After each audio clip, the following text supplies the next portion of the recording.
membaca firman Tuhan dari Mazmur pasal 23 ayat 5 sampai ayat yang ke-6.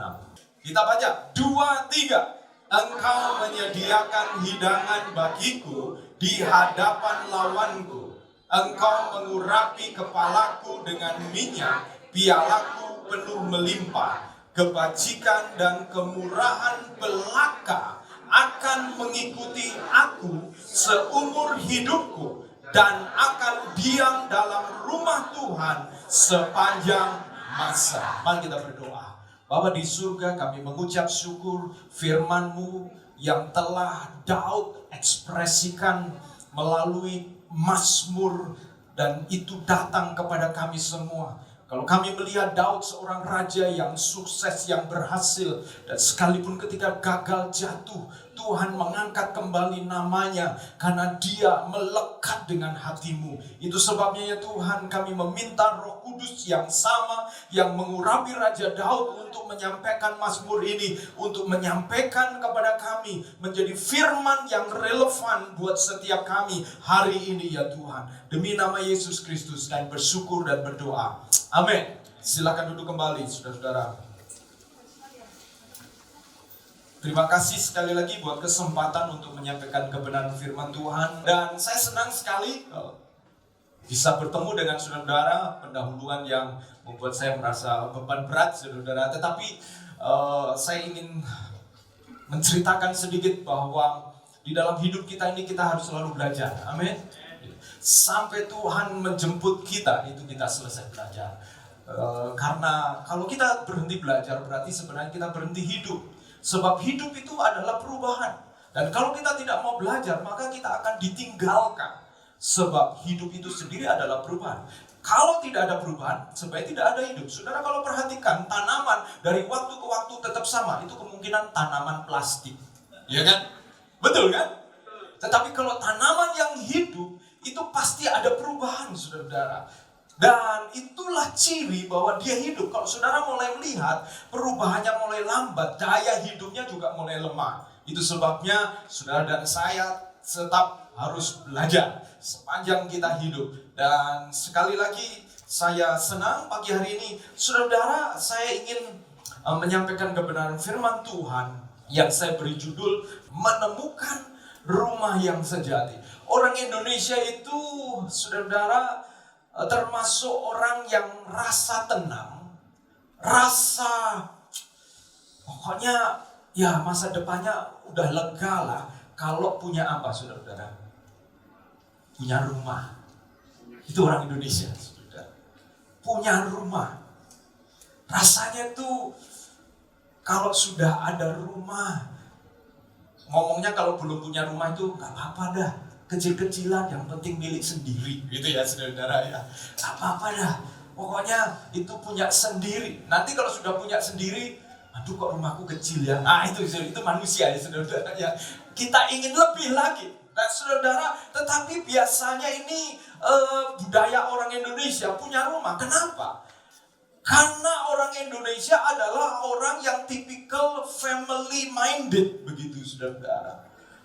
Contoh, kalau dulu kumpul nggak mau kumpul, mangan nggak mangan asal kumpul ya saudara. Makan nggak makan asal kumpul. Itu menunjukkan bahwa suka bersama-sama. Berapa waktu yang lalu saya baca artikel tentang otomotif saudara, di mana ada produk-produk mobil tertentu itu begitu sampai di Indonesia, kalau di luar negeri itu hanya 5 seaters, hanya 5 tempat duduk saja, atau 2 row, 2 baris, dan hanya bisa menampung 5 orang. Tetapi begitu masuk ke Indonesia menjadi 3 rows, 7 tempat duduk. Kenapa? Karena orang Indonesia suka pergi bareng-bareng. Kalau tidak, biasanya ada anak dan babysitternya.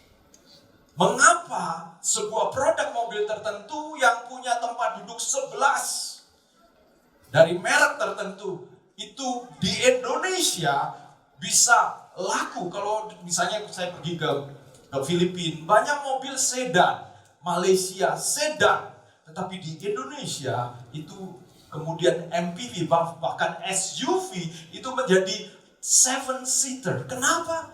Karena orang Indonesia suka bersama-sama, dan termasuk rumah.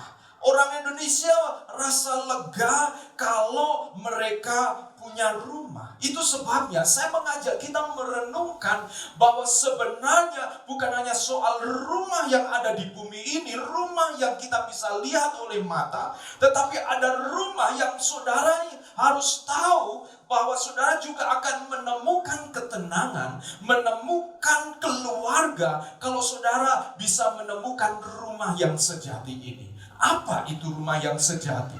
Saudara, saya mengajak kita merenungkan makna ibadah sebagai pesta rohani oleh karena tuan rumah yang agung itu menjamu kita semua. Nah, saudara-saudara, ayat yang kita baca tadi di dalam Mazmur 23 ayat 5 dan 6 itu bicara tentang Engkau menyediakan hidangan bagiku di hadapan lawanku. Engkau mengurapi kepalaku dengan minyak, pialaku penuh melimpah. Kebajikan dan kemurahan belaka akan mengikuti aku seumur hidupku, dan aku akan diam dalam rumah Tuhan sepanjang masa. Mazmur 23, saudara, adalah mazmur yang favorit. Menarik. Kalau di banyak tempat, seringkali di luar negeri juga, Mazmur 23 ini dibacakan pada waktu pemakaman, saudara. Karena ini berbicara tentang bahwa Gembala Agung itu menuntun sampai akhir hidup seseorang. Dan saudara, Mazmur 23, Mazmur Daud ini, kira-kira menurut saudara, ini ditulis oleh Daud, kira-kira dia pada waktu muda, atau waktu pertengahan, atau waktu tua. Kira-kira menurut saudara, Raja Daud menulis Mazmur 23 ini, kira-kira umur berapa ya dia ya? Kira-kira apakah masih muda ketika dia menjadi gembala, menggembalakan kambing domba? Ataukah dia usia pertengahan ketika dia dikejar-kejar Raja Saul, dan kemudian selama kurang lebih 13 tahun dia melarikan diri dari satu tempat, bersembunyi bersama-sama dengan orang-orang yang loyal kepada dia karena ancaman Raja Saul? Ataukah ketika dia sudah jadi raja? Menurut saudara, kira-kira kapan nih Raja Daud menulis Mazmur pasal 23 ini? Saudara, kalau kita melihat isi Mazmurnya, saya mempercayai bahwa Daud menulis bukan pada waktu muda, tetapi Daud menulis pada waktu dia sudah jadi raja, dan kemungkinan bukan hanya jadi raja pada waktu awal-awal menjadi raja, tetapi sudah berpengalaman di dalam kehidupan memimpin Raja Israel, memimpin bangsa Israel, mengalami up and down. Dan kemudian itu sebabnya dia mengatakan di dalam lembah kekelaman, lembah bayang-bayang, lembah kekelaman, gadamu dan tongkatmu itulah yang menghibur aku. Dan bukan hanya berhenti di situ saja, tetapi kemudian ayat 5 dan 6 Raja Daud bicara tentang diam di rumah Tuhan. Kapan rumah Tuhan itu ada, saudara? Bait suci kapan? Pada waktu Daud muda belum ada bait suci. Pada waktu Daud sudah tua, dia ingin bangun bait suci, tetapi tidak diizinkan oleh Allah karena tangannya dikatakan berlumuran darah sebab dia banyak berperang. Sehingga anaknya Salomo yang kemudian diberi hak oleh Allah untuk membangun bait suci. Jadi kita bisa melihat bahwa kemungkinan Daud menulis Mazmur 23 pada masa tua. Jadi saudara, ini bedanya saudara. Kalau saudara memberi petuah, memberi pesan pada waktu muda, dan memberi pesan pada waktu tua, apa bedanya saudara? Kalau waktu muda memberikan nasihat, itu masih bicara nanti kemungkinan. Orang yang belum nikah kasih nasihat, kalian kalau menikah ya harus memperhatikan pasanganmu, ingat ulang tahunmu. Itu kalau dia belum nikah, saudara, kira-kira bagaimana nasihatnya dia itu? Dia belum melakukan, saudara. Bahwa pada faktanya banyak pasangan yang lupa hari ulang tahun. dari pasangannya. Wedding anniversary, hari ulang tahun pernikahannya. Bisa lupa, saudara. Siapa di sini yang masih ingat hari wedding anniversary-nya? Wih, angkat tangan. Wih. Oke. Saya tanya tadi Pak Lukas, mohon maaf usianya berapa? 38. Oke. Ini belum, saudara, belum PDI. Pelemahan daya ingat belum terjadi, saudara. Tapi kalau sudah 50 ke atas, itu PDI, pelemahan daya ingat, saudara. Nah ini, saudara. Ini kalau Pak Lukas, kemungkinan hari jadian mungkin ini. Kalau masih ingat nih, luar biasa ya. Hari jadian waktu pacaran, masih ingat tanggalnya Pak? Enggak. Saya tanya kepada orang yang salah. Biasanya yang mengingat itu perempuan. Nggak tahu ini, saya mau tes tapi ya kita belum ada deal-dealan sebelumnya ya. Nah, biasanya wanita mengingat begitu ya, saudara. Saya masih ingat hari jadian saya, saudara ya. Waktu saya sudah menyampaikan maksud hati saya, tapi biasalah karena waktu itu yang saya taksir sekarang jadi istri saya, sama-sama sekolah Alkitab, jawabannya rohani. Yaitu apa? Saya berdoa dulu ya. Itu ya. Saya berdoa, tanya Tuhan dulu. Oke. Saya ngomong, oke, tanya Tuhan. Tapi saya mau pastikan, sebelum saya ngomong, saya sudah tanya Tuhan. Saya mau pastikan, kamu tanya Tuhan yang sama atau enggak? Kalau tanya Tuhan yang sama, kemungkinan jawabannya sama. Wih, ini sok yakin, saudara, sok yakin.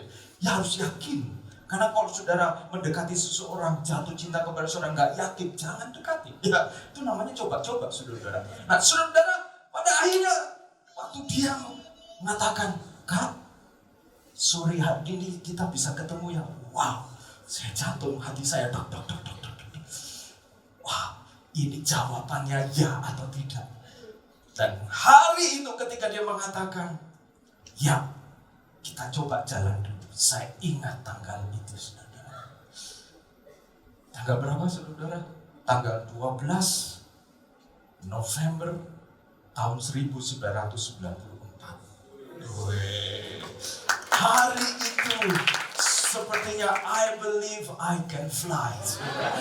Wow, saudara, penantian yang sekian lama, saudara, dan akhirnya terjadi. Nah, saudara, kenapa kita bicara seperti ini ya, saudara? Tetapi begini, saudara, saya sampaikan, saudara, bahwa kembali Raja Daud itu menyampaikan ini bukan pada waktu masa muda, tetapi justru karena dia sudah punya pengalaman makan asam dan garam, dan begitu banyak yang menimpa dia, termasuk ketika anaknya sendiri Absalom menusuk dia dari belakang, memberontak, kemudian membuat sebuah kudeta dan mencoba mengambil alih kerajaan.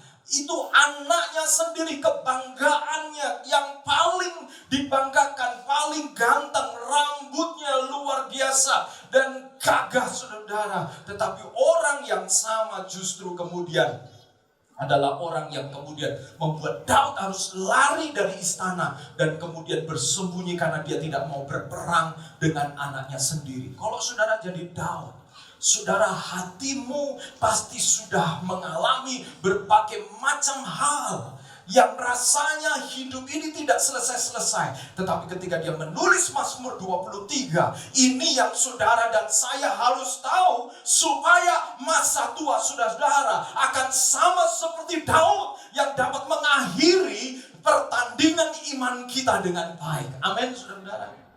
Di mana, saudara, Daud sedang berbicara tentang dua gambaran di dalam Mazmur pasal 23. Yang pertama, gambaran outside, di luar, yaitu ketika Daud menggambarkan bahwa Allah adalah seperti gembala. Kalau saudara baca Mazmur 23 yang mengatakan, Tuhan adalah gembalaku, takkan kekurangan aku.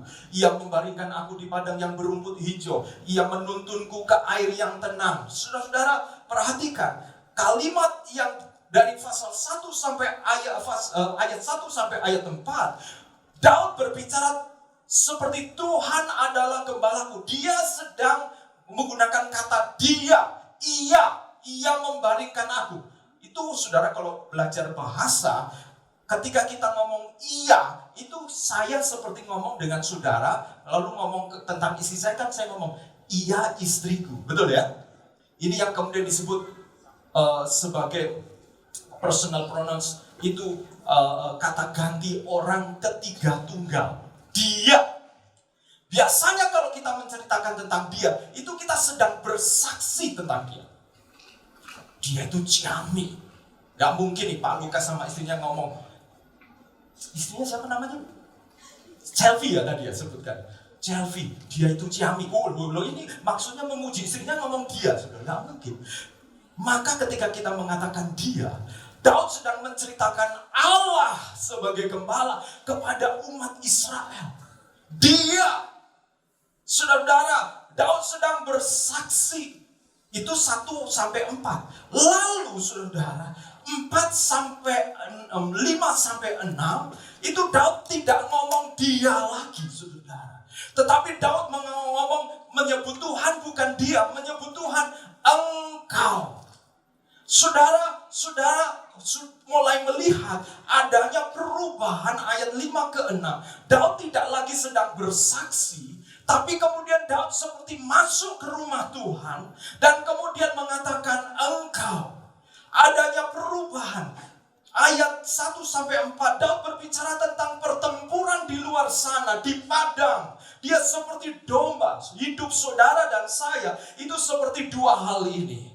Di mana ketika saudara bekerja, ketika saudara di luar sana, saudara-saudara seperti ada di padang. Saudara membutuhkan gembala yang baik, yang menuntun saudara ke jalan yang benar, yang membuat saudara-saudara berada di rumput yang hijau. Saudara ada di luar sana, tetapi ada waktu di mana saudara harus masuk ke ayat 5 dan 6. Bukan hanya kita memikirkan pekerjaan, kita memikirkan keluarga, kita memikirkan bagaimana hidup ini menjadi lebih baik lagi. Tetapi saudara ada waktu seperti Daud ayat 5 dan 6. Saudara menghampiri Tuhan dan berkata engkaulah yang menyediakan hidangan. Itu sebabnya saudara perlu ibadah. Pada momen saudara ibadah, saudara mengatakan engkau Tuhan, engkau. Sebab saudara bukan domba-domba yang ada di padang, tapi saudara-saudara dan saya menjadi tamu yang terhormat, anak-anak yang dinantikan oleh Allah Bapa. Nah, saya mau bicara tentang makna ibadah buat kita gereja Tuhan. Ada 4 makna ibadah, saudara, yang saya temukan dari ayat 5 dan 6 ini. Saya singkat menjadi 4C.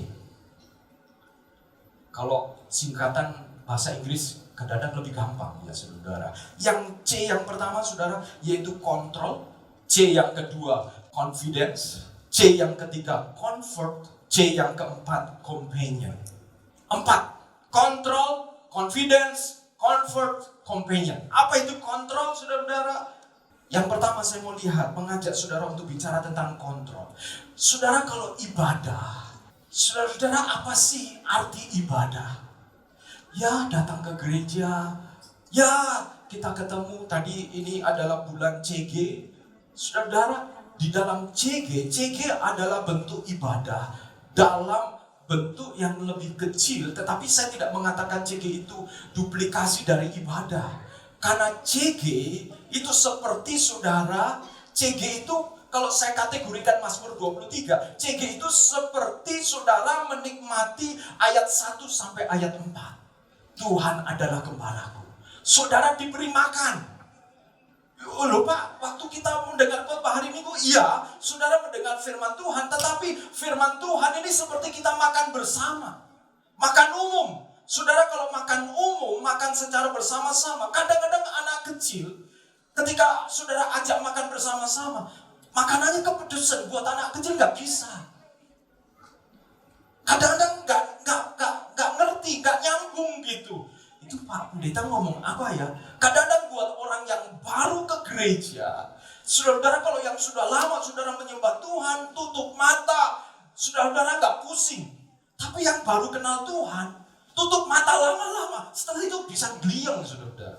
Iya, atau bablas. Kenapa? Masih baru. Masih baru. Sama kalau kita makan bersama, menunya itu dianggap secara umum untuk semua. Tetapi ketika saudara nge-group dalam bentuk connected atau CG tadi, saudara grup di antara orang-orang yang saudara percayai, di situ firman Tuhan yang sama saudara akan terapkan seperti Mazmur 23 ayat 1 sampai 4. Tuhan adalah gembalaku, takkan kekurangan aku. Di padang yang berumput hijau, Engkau membaringkan aku. Ke air yang tenang, Engkau memimpin aku. Ke dalam jalan yang benar. Di mana saudara mengaplikasikan firman itu pada waktu CG. Itu sebabnya. Kenapa? Karena saudara-saudara akan menemukan bagaimana gembala yang baik Tuhan kita itu kemudian bekerja melalui firman yang dijadikan rumput yang hijau buat setiap saudara. Ketika orang-orang yang kemudian dalam grup kecil, mereka saling terbuka, mereka saling belajar. Kadang-kadang rumput yang kita makan ini tidak hijau lagi, saudara. Karena kita nggak pernah mendengar pengalaman orang. Kita jadi makan rumput yang lama-lama kayak rumput biasa, kayak nggak seger. Karena kita merasa, aduh kok pengalamanku ini kayaknya nggak ada hal yang baru. Kesaksianku 5 tahun yang lalu, saya seperti merasa begini begitu. Tetapi ketika saudara berkumpul bersama, mendengar bagaimana firman Tuhan itu bekerja di dalam diri teman kita, diri orang lain di dalam CG yang sama, saudara terinspirasi dengan apa yang terjadi dengan hidupnya di dalam pengalaman menerapkan firman. Saudara memakan rumput yang segar. Amin. Itu sebabnya saudara dan saya perlu di dalam grup, karena saudara akan berjumpa dengan pengalaman yang bisa seolah-olah kita sentuh. Bahwa itu bukan hanya terjadi, wah itu kan Pak Pendeta kalau hari Minggu. Wah bisa kan, mungkin karena dia banyak berdoa, dia nggak mengerjakan yang lain. Kalau saya mulai pagi sampai gini sibuk, saudara-saudara di dalam CG saudara akan ketemu, dia lebih sibuk dari saya. Kok iso loh? Saudara-saudara, itu sebabnya kita harus tahu. Ketika kita beribadah, kita pastikan makna ibadah itu kita terima. Yang pertama kontrol.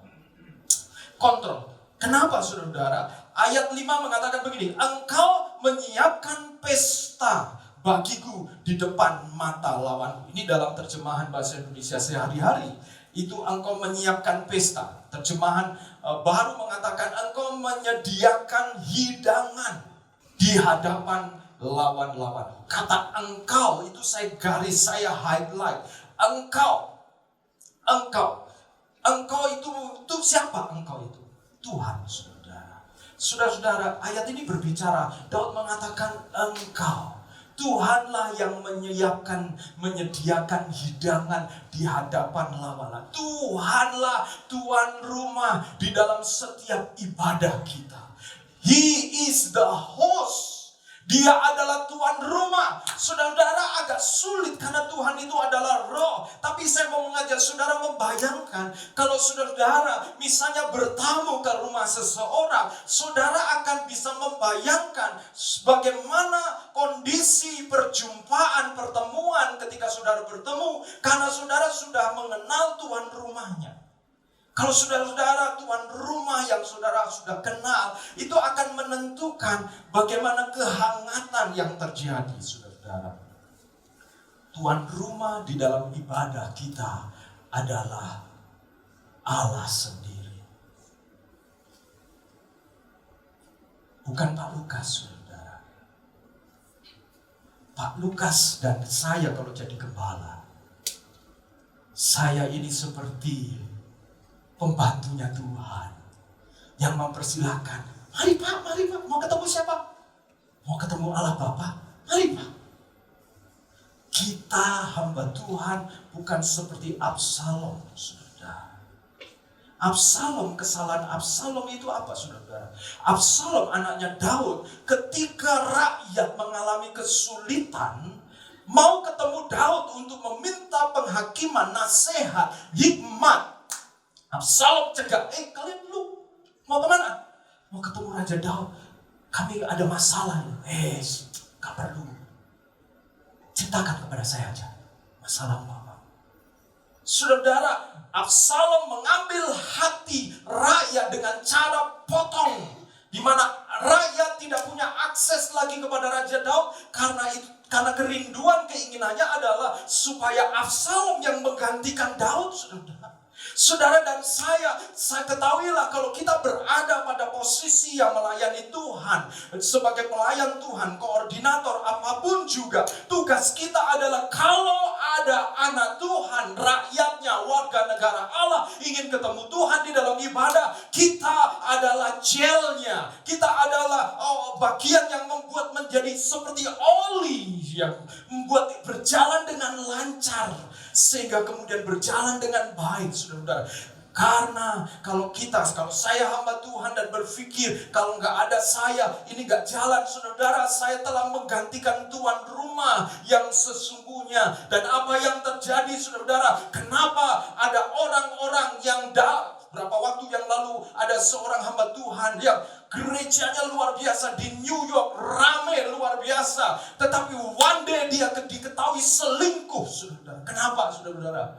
Saya tidak sedang mau menghakimi, tapi karena saya pernah meneliti hal-hal seperti ini, saya temukan biasanya mereka playing God. Mereka bermain seperti Allah karena mereka bisa menyediakan ibadah yang luar biasa. Segala sesuatu fasilitas membuat seperti begitu, membuat orang disenangkan sampai lupa bahwa sesungguhnya Tuhanlah tuan rumah dari ibadah itu. Amin. Kalau tuan rumah adalah Tuhan, menjadi hamba Tuhan itu seharusnya tidak stres-stres amat sih, begitu ya, saudara. Karena kita ingin jadi Mesias, itulah yang menyebabkan kita stres. Kita ingin jadi juru selamat. Termasuk kalau saudara pemimpin kelompok CG, saudara bukan Mesias di tempat itu. Saudara adalah membantu orang bertemu dengan tuan rumah yang benar. Dialah yang solve the problem. Dia yang menyelesaikan masalah, sebab dia tuan rumah. Amin. Saudara, bayangkan anak yang terhilang itu ketika dia mau pulang. Dia mengatakan ketika dia makan makanan kotoran, makanan babi, dia teringat rumah ayahnya. Dia mengatakan, pembantuku aja gak makan seperti aku. Aku kenal papaku seperti apa. Aku kalau pulang aku pasti diterima, tetapi aku tahu diri dong. Aku akan mengatakan aku telah berdosa kepada Bapa, kepada Allah dan kepada Bapa. Lebih baik aku tidak menjadi anakmu, yang penting aku diterima. Dia sudah tahu bahwa ayahnya akan menerima karena dia tahu papanya tuan rumah seperti apa. Saudara dan saya, tahukah kita bahwa Allah adalah tuan rumah seperti apa, saudara? Tuan rumah yang memberikan anaknya sendiri yang tunggal buat saudara dan saya, bukan dalam keadaan kita baik. Kita Roma mengatakan dia, Kristus telah mati bagi kita ketika kita dalam keadaan berdosa. Seperti anak yang terhilang. Ketika kita mengatakan you are good all the time, saudara harus membayangkan tuan rumah seperti papa yang baik, bawa banyak coklat, saudara, untuk anak-anaknya datang. Itu sebabnya Yesus satu kali ketika ada anak-anak kecil, murid-muridnya bertengkar tentang siapa yang terbesar. Muridnya ketika Yesus namanya mulai naik, saudara, ini dia, hati-hati, saudara. Ketika masih merintis kita susah bareng-bareng, tapi ketika mulai naik kita mulai glorinya untuk siapa ini ya? Murid ribut, saudara. Murid ribut, siapa yang terbesar di antara kita? Setiap kali Yesus lewat, banyak orang mengeluh-elukan. Siapa di antara kita yang cocok mendampingi Yesus? Bukan kamu, aku dong paling tua. Terus ngomong begitu, ngawur, kamu ketuaan. Aku. yang paling gak banyak bicara, tapi selalu melayani guru. Yohanes mungkin ngomong begitu karena Yohanes disebut murid yang dikasihi. Kamu Petrus, memang kamu tua, tapi kamu banyak bicara dan suka berubah pikiran kamu. Saudara, mereka ribut sendiri. Lalu apa yang dilakukan Yesus? Yesus mengambil anak kecil dan mendudukkan dia. Dia mengatakan, barang siapa tidak menjadi seperti anak kecil ini, dia tidak layak untuk kerajaan surga. Wah, mereka pikir yang paling tua, yang paling dekat, justru yang bukan siapa-siapa, tapi anak kecil, saudara-saudara. Kenapa? Saudara tahukah? Anak kecil kalau datang ke rumah saudara-saudara, dia hanya menilai siapa tuan rumahnya, saudara. Dia nggak akan berpikir sopan santun, malu-malu. Begitu saudara tuan rumah yang baik, anak kecil merasa at home, merasa kerasan, saudara. Kalau orang tua sudah bisa munafik sedikit ya, saudara. Walaupun nggak kerasan, tapi gimana makanannya? Enak. Saudara, anak kecil kasih makan, enggak enak ini. Betul kan? Anak saudara begitu kan? Pak, aku nggak mau. Kita yang orang tuanya, nggak apa, ya papa makan aja. Tapi anak ngomong apa adanya, saudara. Kenapa? Karena dia jujur, tulus. Saudara kalau datang ke rumah Tuhan, saudara harus jujur dan tulus. Karena dengan cara demikian saudara dilayakkan untuk kerajaan Allah. Amin. Terbuka. Ketika saudara menanggapi firman, terbuka. Ketika Allah menjadi tuan rumah di dalam ibadah, maka dia akan menjamu dengan makanan rohani yang menyehatkan dan memuaskan. Tidak ada agenda dari saya sebagai hamba Tuhan. Saya harus tanya kepada tuan rumah, Tuhan, engkau mau menyampaikan apa? Karena saya tidak mau saya menjadi Absalom yang mengambil hak dari rakyat Tuhan untuk berjumpa dengan Tuhan. Ada waktunya saya bisa menyampaikan firman Tuhan, saya sudah siapkan. Tapi kalau Roh Kudus menghendaki untuk kita berhenti dan ambil alih, karena Roh Kudus mau melakukan sesuatu, itu dibenarkan. Karena tuan rumah kontrol itu kepada Allah saja. Amin, saudara. Yang kedua, saudara, confidence. Confidence apa sih? Yakin, pede. Saudara, ibadah yang benar, yang sejati, itu membuat saudara dan saya makin percaya diri menghadapi tantangan di luar sana. Makin yakin, saudara. Kalau saudara hadir di dalam ibadah, tetapi saudara justru makin terpuruk, makin minder, saudara perlu bertanya. Kemungkinan karena kita ngelirik. Teman yang lain naik mobil apa, pakai baju apa. Lalu kita mikir, saudara, ibadah menjadi show off. Ibadah menjadi seperti sebuah pameran, saudara. Itu sebabnya kita justru kehilangan makna ibadah sesungguhnya. Kita nggak makin pede, kita nggak makin confidence, karena justru kita salah. Saudara, perhatikan confidence pada waktu Yesus membawa murid-murid di bait Allah, lalu ada dua orang yang berdoa. Orang yang pertama, orang Farisi berdoa, dia dengan mengenengadah, dia dangak, ya bahasa Jawanya dangak begini, saudara, dan berkata, Tuhan, aku bersyukur karena engkau memberkati aku sehingga aku bisa memberikan persembahan-persembahan ini. Persembahan persepuluhan, persembahan cinta, persembahan. Dia sebutkan semua kebaikan yang dia telah lakukan. Dia confident, saudara. Tapi bukan confident yang seperti ini. Bukan keyakinan seperti ini. Justru keyakinan yang kemudian ditunjukkan oleh seorang pemungut cukai yang datang dengan tertunduk dan memukul dadanya. Have mercy upon me. Belas kasihanmu atas aku, Tuhan. Belas kasihanmu atas aku. Saudara, dia datang dengan perasaan minder, datang dengan perasaan kotor, terbuang. Tetapi kalau dia datang ke rumah Tuhan, dia menjadi confidence. Kenapa? Karena saudara, ibadah yang sesungguhnya membuat orang yang sombong itu diturunkan. Yesus berkata, siapakah di antara dua orang ini yang doanya didengar? Orang yang sombong itu direndahkan Tuhan. Di hadapan para murid, Yesus memberi pelajaran. Orang yang mengaku banyak berbuat kebaikan di mataku, itu kejijikan. Justru orang yang datang dengan merasa, I'm nothing Lord, saya bukan siapa-siapa Tuhan. Justru Tuhan angkat dia. Sehingga saudara tahu, ada lagu lama yang mengatakan, membuat kita tegak kepala kita menghadapi lawan kita. Saudara, sebenarnya kisah ini adalah kisah hospitality, keramah tamahan orang timur dekat kuno. Di mana kalau mereka punya tamu, saudara, ada tamu.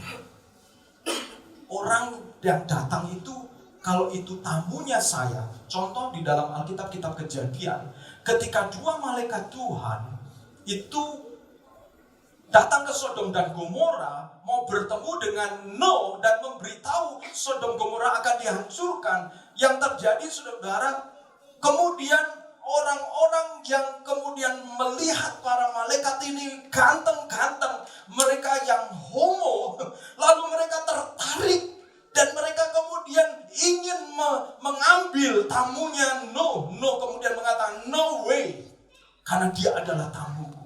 Saudara, tuan rumah di dalam timur dekat kuno sana, kalau saudara datang ke rumah Tuhan, Tuhan mampu menyediakan kepada saudara-saudara hidangan di hadapan lawan-lawan saudara-saudara. Artinya Tuhan memberikan saudara-saudara confidence, keyakinan di tengah-tengah konflik saudara. Kalau saudara datang ke rumah Tuhan, seharusnya saudara menjadi yakin bahwa saudara akan bisa mengatasi masalah itu. Asal saudara buka telinga dengar firman Tuhan. Karena pada saat itulah hidangan diberikan kepada saudara-saudara. Ini luar biasa saudara. Ada satu pemandangan di mana saudara dan saya dijamu oleh Tuhan di hadapan lawan-lawan. Karena lawan-lawan itu tidak akan berhadapan dengan saudara, tetapi akan berhadapan dengan Allah sendiri. Dan saudara, kehadiran Allah melalui Roh Kudus di dalam ibadah adalah jaminan perlindungan yang sempurna bagi anak-anaknya. You are my God that healed me. You are my God, my healer. Engkau Tuhan yang menyembuhkanku. Engkau Tuhan yang memulihkanku. Engkau penyembuh. Saudara-saudara, itu pujian yang menyatakan bahwa dia sanggup menyediakan apa yang menjadi kelaparan kita. Saudara, kata menyediakan ini menarik. Waktu saya pelajari dalam bahasa asli, itu menyiapkan berdasarkan jenisnya. Seperti kalau saudara makan di pesta itu ya saudara, ini dessert ya, betul ya. Ada makanan-makanan manis-manis, ini kemudian nasi. Saudara nggak mungkin ya nasi semua dicampur baur letaknya. Saudara biasanya apa dulu nih kalau yang apa? Ya kalau makan misalnya yang 9 rasa, 9 makanan itu waktu resepsi. Biasanya apa saudara? Yang awal-awal itu ya saudara. Yang terakhir apa biasanya?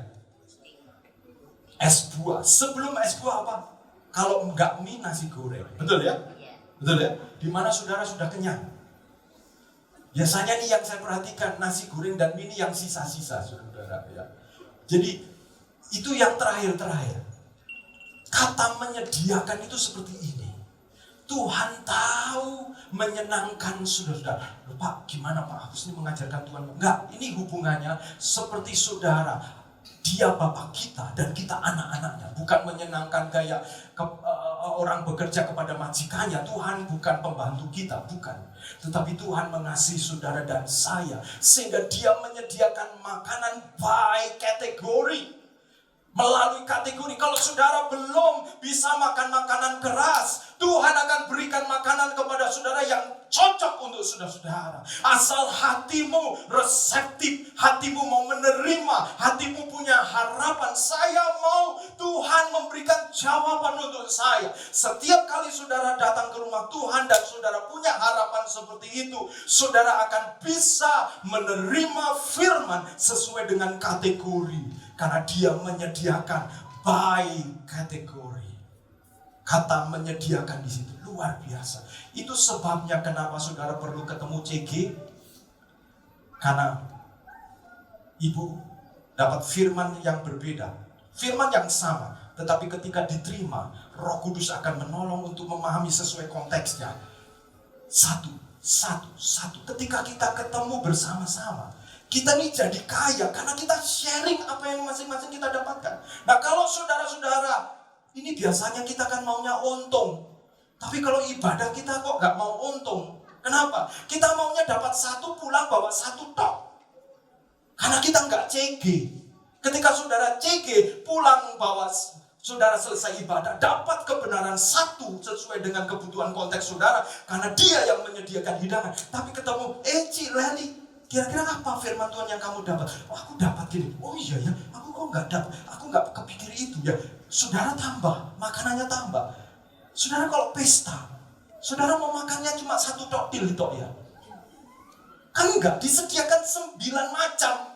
Saudara datang hanya makan puding aja. Rugi ya saudara. Tapi banyak orang yang rugi tapi happy. Gak apa-apa wis. Aku ke gereja seminggu sekali cukup. Saudara, firman Tuhan mengajarkan. Saudara kalau mau confidence menghadapi lawan-lawan saudara, saudara harus makan makanan yang dibuat kategori oleh Allah kita.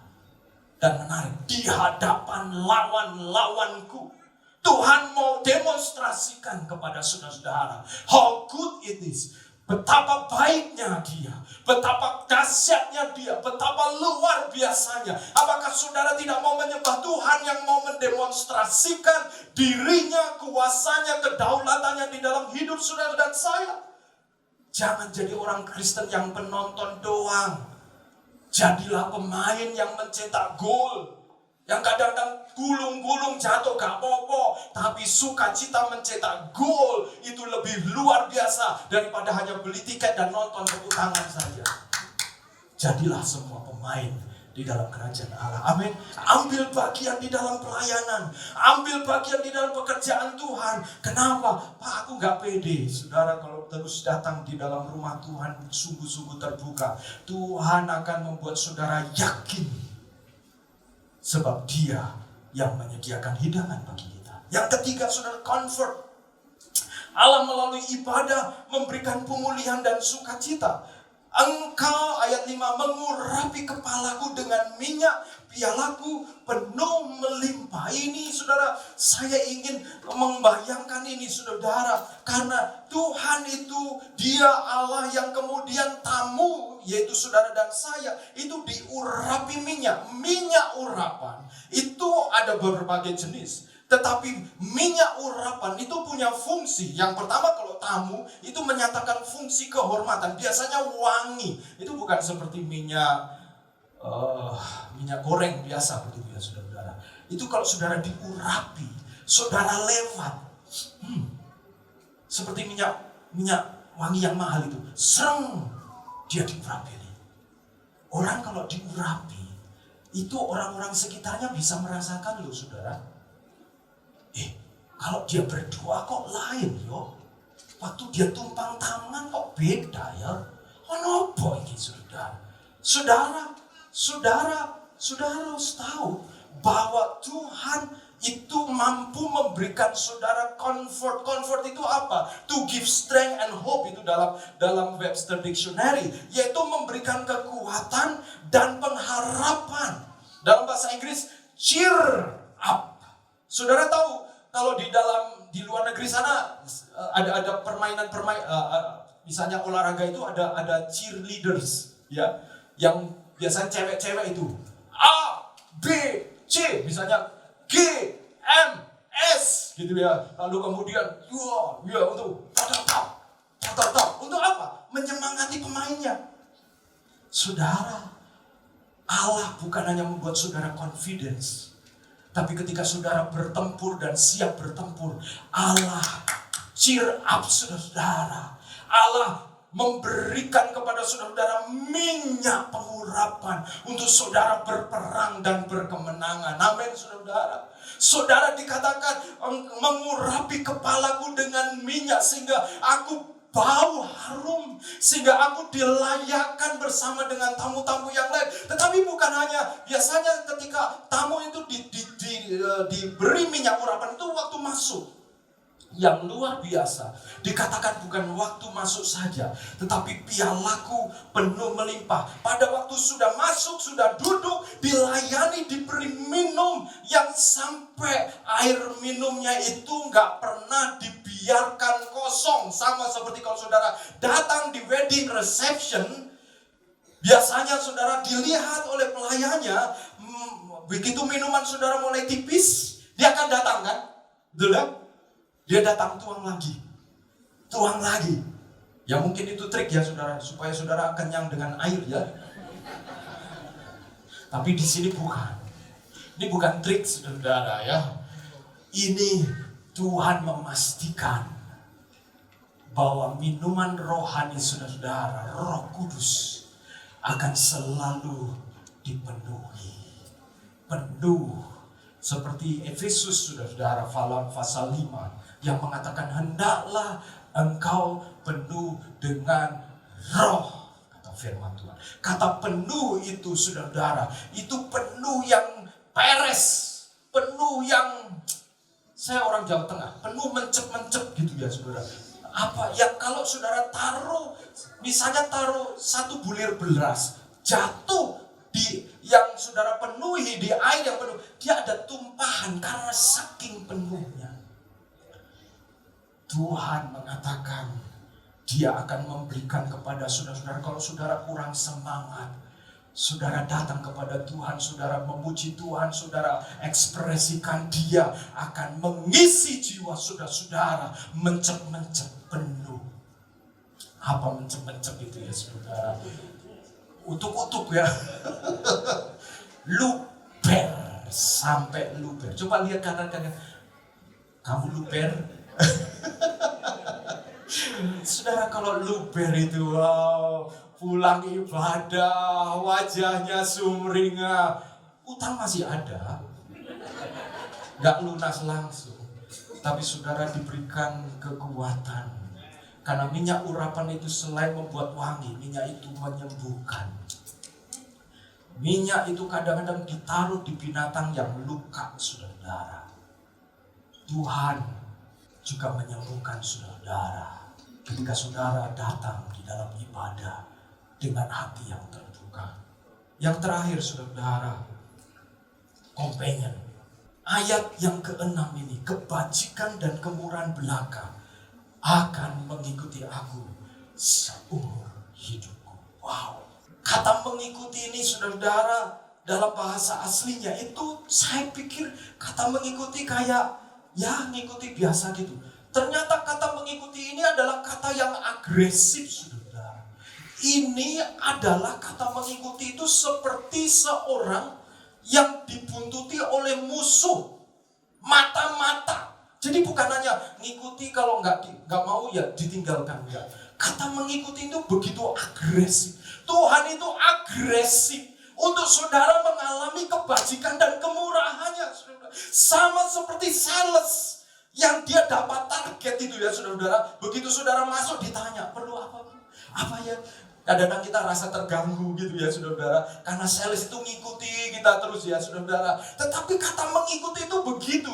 Yang dipakai itu adalah kata yang bahkan kata ini bisa dipakai menjadi kata negatif. Seperti yang ada di dalam persecution, yang ada di dalam penganiayaan. Diganggu terus. Tapi ini dalam bentuk positif, kebajikan dan kemurahan belaka. Gak ada unsur-unsur campuran. Kalau emas 24 karat. Kalau makanan saudara, gak ada boraks dan pengawetnya. Ini benar-benar pure kebajikan, kebaikan Tuhan dan kemurahan, tidak ada pamrih dari Tuhan akan mengikuti saudara dengan agresif. Seumur hidupku. Ini yang dialami Raja Daud, saudara. Itu sebabnya companion.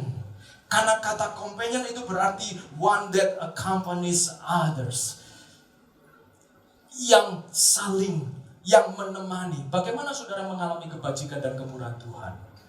Cara Tuhan bekerja, melimpahkan kebajikan dan kemurahan, itu bukan hanya one on one, satu-satu. Tetapi juga sebagai tubuh Kristus. Ketika saudara berada di dalam keluarga Allah.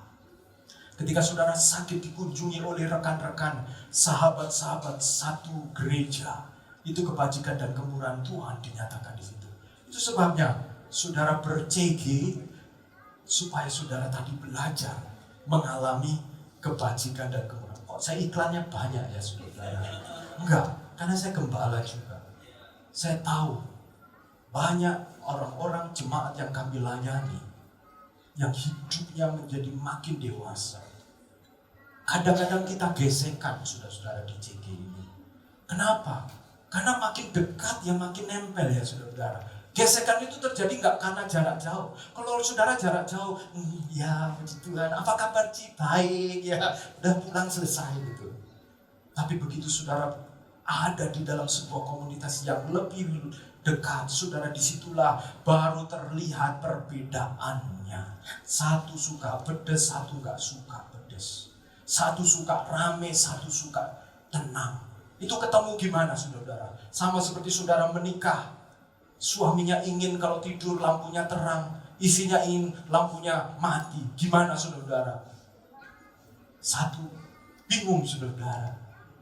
Hanya bisa terjadi ketika mereka dewasa dan mengatakan, yang aku mau kamu tidur nyenyak ya, gak apa-apa, mati lampu aja ya. Wah, saudara suaminya beranjak menjadi dewasa karena mereka dekat. Pak, pasangan saya ngorok Pak. Nah itu tantangan yang lain saudara. Gimana Pak? Itu cara dewasanya gimana? Ikut CG dulu lah. Oh saudara, beberapa waktu yang lalu saya ikut konferensi di Filipina. Dan ada teman saya yang berangkat dari Jakarta. Lalu kami sebenarnya dapat jatah untuk tidur satu kamar. Lalu dia mengatakan, Pak Agus, mohon maaf Pak Agus, tolong saya diregister one bedroom saja, saya sendirian. Waduh Pak, mahal tuh Pak. Aduh Pak, tolong please. Kenapa? Saya tanya. Pak, saya ini punya masalah tidur Pak. Kenapa? Saya kalau tidur rame sekali Pak. Apa maksudnya? Ya gitu ya. Saya snoring Pak. Saya ngorok Pak. Oh oke, saya paham. Tapi untuk itu saya harus bayar mahal registrasinya. Jadi kalau sharing begitu saudara, satu kamar 2 orang kami bayar sekitar $315. 375. Kalau sendirian $480. Jadi lumayan saudara. Tapi ya udahlah, nggak apa-apa daripada nanti dia mengganggu ya saudara. Dan ternyata saya sharing dengan teman saya yang dari Myanmar. Apa yang terjadi saudara? Saya senang teman Myanmar ini saya kenal dulu. 20 tahun lalu saya kenal dia. Kurus gitu ya saudara. Ya saya gak berpikir bahwa dia snoring ya, ngorok. Dan waktu tidur ternyata itu 20 tahun yang lalu berbeda sekarang. Dia punya masalah pencernaan sehingga kalau malam dia harus makan. Sehingga kalau malam juga dia kadang lihat HP tiba-tiba tertidur, HP masih di tangan, lalu mulai krrrr. Saya bilang, Tuhan, saudara, gimana saudara? Apakah saya menyesal? Lumayan saudara. Saya harus berdamai dengan dia. Kebajikan dan kemurahan belaka akan mengikuti aku seumur hidup. Hotelnya indah di pinggir pantai di Boracay, Filipina. Kalau saudara punya uang ke sana, wow, tenang gitu. Pagi sampai malam acara konferensi tenang. Sesudah itu saudara pergumulan saudara. Tapi gimana kebajikan dan kemurahan belaka mengikuti aku? Bukankah Tuhan berfirman mengikuti aku secara agresif? Aku harus aktif dong dengan Tuhan. Saya ngobrol dengan dia, saya tidak Ya dia punya kelemahan itu. Saya bilang ngobrol, saya tanya gimana setelah kami nggak bertemu 20 tahun. Dia ceritakan istrinya, apakah kamu punya anak. Setelah saya mengerti bahwa ternyata dia sakit, my compassion, belas kasihan saya tumbuh atas dia. Kasih saya tumbuh atas dia. Penerimaan saya tumbuh atas dia.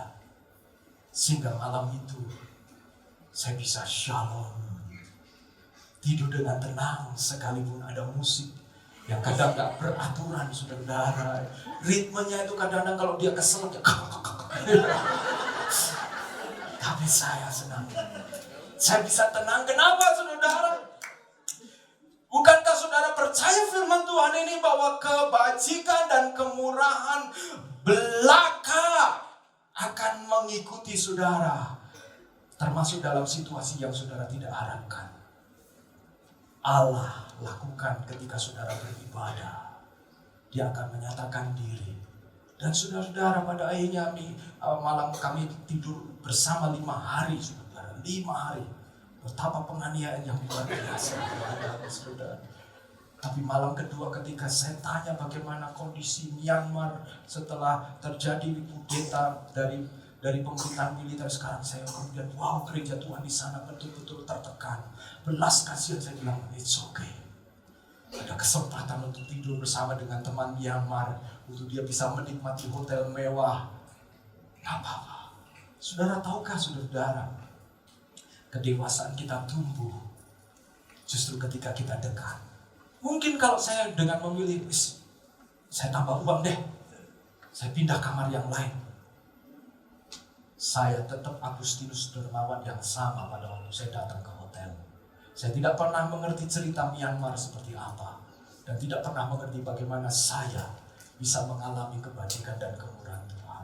Pada hari kelima ketika kami berpisah, saudara, wow, rasanya luar biasa bisa tidur bersama dengan teman yang ngorok, kita tanpa kemudian mempermasalahkan, dan kita bisa tidur nyenyak juga sama-sama. Luar biasa. Saya nggak tahu, dia mungkin juga merasa bersalah, saudara. Roh Kudus juga bekerja di dalam diri dia, kebajikan dan kemurahan. Mungkin itu sebabnya dia tidur lebih cenderung late. Dia seperti mengizinkan saya tidur duluan, karena dia sadar diri kalau dia tidur duluan, kegaduhan akan terjadi duluan. Tapi dia tahan. Kadang-kadang dia call istrinya dan lain sebagainya. Saudara, kebajikan kemurahan Tuhan itu kita nikmati bersama-sama.